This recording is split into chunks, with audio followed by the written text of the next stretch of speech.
Recently, at Tommy Robinson's campaign, there was a huge outburst over a milkshake attack. During his campaign, he had two milkshakes that were thrown at him, unfortunately. And the first incident, he's just talking to a guy, and I can't really tell from the video if they're in an argument already or if they were just talking. It kind of seemed like it could have been both ways. I'm not entirely sure.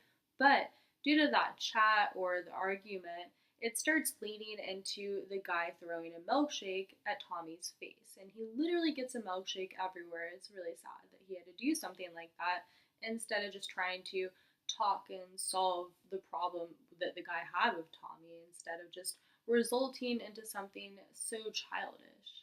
This is just the beginning because another day goes by and then you have another angry liberal that decides to take another milkshake and then throw that at Tommy for disagreeing with their political viewpoints and disagreeing with them running as an MEP. The left doesn't want him running, so they'll do anything that they can to have protesters just go around doing stuff like this to make him not want to run. So if he has to go around and campaign and actually get his message around, then he'll be scared of doing that. It's to put fear into somebody, which obviously that's not working for him. After the second attack, the crowd runs right after the attacker and ends up, just having this angry mob going after the person that decided to do that. That's what's going to happen. Sometimes, if you want to go against someone, that, yeah, you're probably going to have, other people that are disagreeing with that, not going to let you control what they do and what they want to do.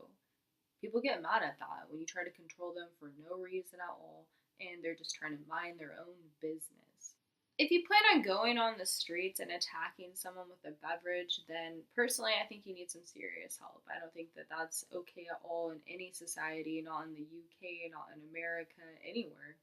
So yeah, Tommy isn't the only individual that's been attacked with a frozen dessert, but also Sargon of Akkad, also known as Carl Benjamin. He's been attacked as well recently. Carl was also minding his own business, just trying to campaign, trying to converse, and get his message out to the public and what he's going to do as an MEP in the future and what he wants to do for the United Kingdom, his plans, right? He wants to discuss that like any other candidate would if they were running.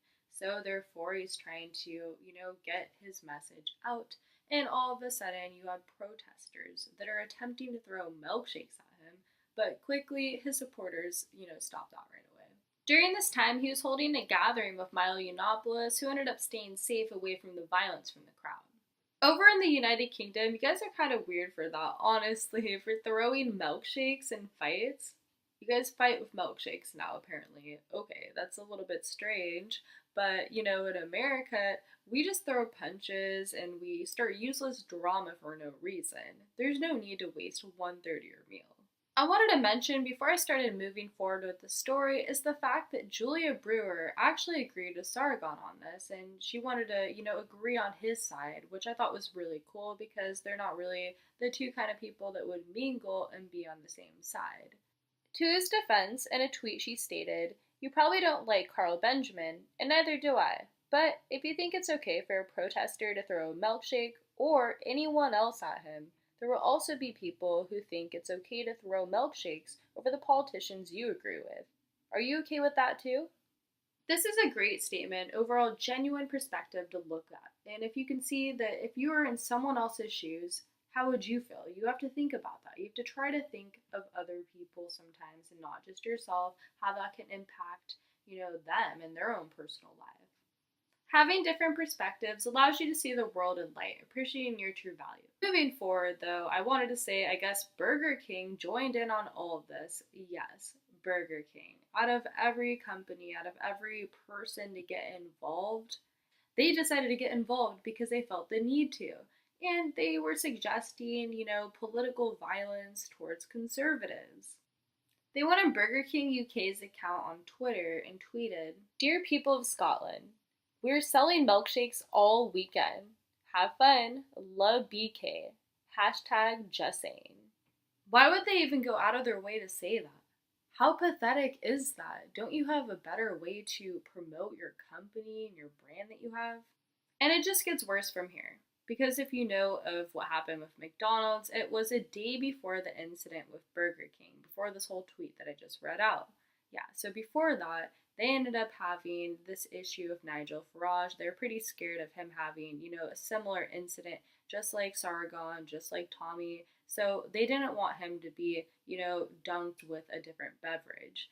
Therefore, they shut down the McDonald's. Well, they didn't shut down the McDonald's. They shut down ordering milkshakes and ordering anything similar like a McFlurry so that nobody was able to buy them.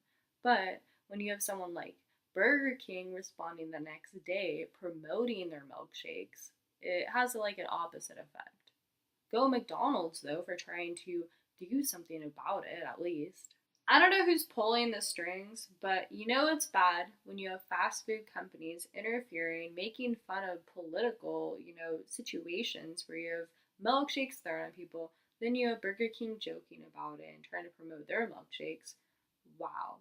Okay, let's take a step back and not go there because that's pretty ugly to see that. It's not cool.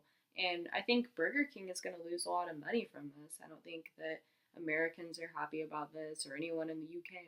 This is why I don't eat fast food. It's not worth it at all. On that note, though, I'm going to head out, but I have another video coming very shortly. You can check out some other videos on my channel. There's a lot going on there, so I'll check you next time.